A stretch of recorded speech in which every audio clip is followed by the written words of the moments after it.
انتي ليه قاعدة كده؟ مش المفروض تكوني بتعملي حاجة؟ يعني مش في شغل مستنيكي ولا الامتحان اللي قرب ده؟ هتعملي فيه ايه؟ انتي يا بنتي، بكلمك. يوه، بس خلاص بقى انا تعبت. كل ما بحاول اركز واحاول اشوف كده هعمل ايه، ببقى مش عارفة هبتدي منين بصراحة. طب ما انتي لو ما عملتيش حاجة دلوقتي هيحصل ايه؟ هتضيعي كل حاجة.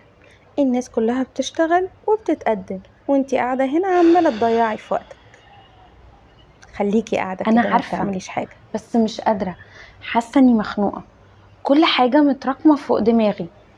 كمان كل ما باجي ابدأ في صوت كده جوايا بيقولي اني هفشل. ايوه، عشان انتي فعلا مش قدها. ما انتي لو كنتي قوية ولا كنتي قدها كنتي قمتي خلصتي كل حاجة.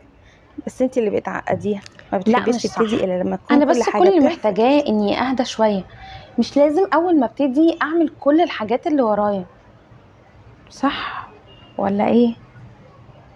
بيتهيألي يعني صح. طب انا هقولك، انا ممكن دلوقتي ابدا حتى ولو يعني بخطوه صغيره، خطوه بسيطه. مش لازم اخلص كل اللي ورايا. طب جربي. بس لو منفعش هترجعي تاني هنا، وهتبقي زي ما انتي. لا تقدمتي خطوة لا ولا طبعا مش تأخرتي صح، خطوة. لاني حتى لو فشلت هجرب تاني وهجرب تالت لغايه لما انجح واعمل اللي ورايا.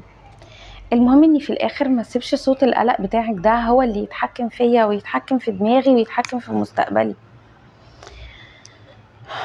وانت كمان، وانت كمان، لو صوت القلق على طول منغص عيشتك زي كده ومش سايبك في حالك، وعلى طول محسسك انك فاشلة ومقصرة، او القيامة هتقوم، تابعوني علشان نعرف مع بعض ايه اكتر الطرق اللي ممكن تخلينا نتحكم في القلق اللي عندنا، في حالة ان احنا لسه موصلناش لقلق مرضي محتاج تدخل حد متخصص.